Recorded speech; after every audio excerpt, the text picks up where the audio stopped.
ప్రస్తుతం స్టామా ఛానల్లో ప్రసారం అవుతున్న సీరియల్ నువ్వు నేను ప్రేమ. ఈ సీరియల్ సోమవారం నుండి శనివారం దాకా సాయంత్రం 7 గంటలకి స్టామా ఛానల్లో టెలికాస్ట్ అవుతుంది. ఈ సీరియల్లో నటిస్తున్న ప్రతి ఒక్కరూ తమ చక్కని నటనతో ప్రేక్షకుల్ని బాగా మెప్పిస్తున్నారు. ఈ సీరియల్లో హీరోగా విక్రమ్ ఆదిత్య క్యారెక్టర్లో స్వామినాథన్ అనంతరమన్ నటిస్తున్నారు. ఇంకా హీరోయిన్ గా పద్మావతి క్యారెక్టర్లో పవిత్ర బి నాయక్ నటిస్తుంది. అయితే సీరియల్లో పద్మావతి క్యారెక్టర్లో నటిస్తున్న నటి పవిత్ర బి నాయక్ సోషల్ మీడియాలో చాలా యాక్టివ్ గా ఉంటూ తమ డైలీ లైఫ్ కి సంబంధించిన ఫొటోస్ అండ్ వీడియోస్ ని అభిమానులతో షేర్ చేస్తూ ఉంటుంది. అయితే తాజాగా పవిత్ర వెడ్డింగ్ కి సంబంధించిన కొన్ని బ్యూటిఫుల్ ఫొటోస్ బయటకి వచ్చాయి. ఈ photos Kannada serial shooting location కి సంబంధించినవి.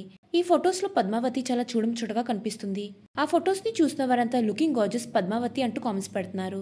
ఈ వీడియోలో పద్మావతికి సంబంధించిన కొన్ని బ్యూటిఫుల్ ఫొటోస్ ని చూసేయండి. మీకు ఈ వీడియో నచ్చడైతే లైక్ చేయండి, షేర్ చేయండి. ఇంకా ఇలాంటి లేటెస్ట్ అప్డేట్స్ కోసం నా ఛానల్ ని సబ్స్క్రైబ్ చేసుకుని పక్కనున్న బెల్ ఐకాన్ యాక్టివేట్ చేసుకోండి. Thanks for watching.